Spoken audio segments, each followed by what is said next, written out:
Hello guys, luto na siya guys. Ang adobong manok na may itlog. Ayan guys, luto na siya. Hanguin na natin guys. Luto na siya guys. Ayan. Kailangan minsan lagyan ng itlog. Hello guys, samahan niyo ako guys. Mag-adobong manok ako guys. Tapos lagyan siya ng itlog. Ganito talaga ako mag-adobo guys. Maraming luya guys. Ayan. Kailangan pakuluan mo muna natin yung manok para matanggal yung mga langit-langit doon. Ayan guys. Lagyan na natin ang mga condiments. Ayan, nagbalat na ako ng itlog guys. Ihalo ko ito sa adobo. Ayan guys. So,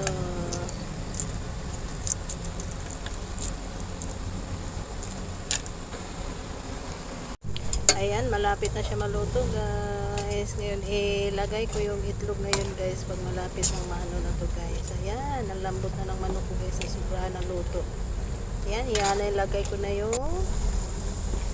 guys. 6 na pirasong itlog guys. Hanggang bukas at ulamin guys. Ayan. Lagyan naman natin minsan ng itlog guys. Ayan.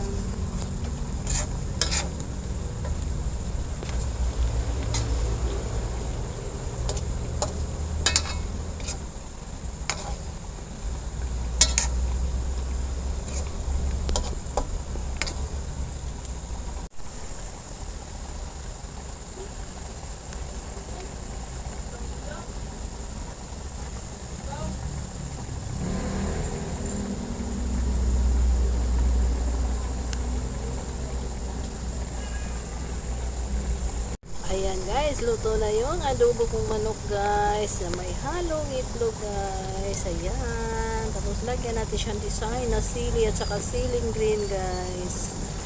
Ayan guys.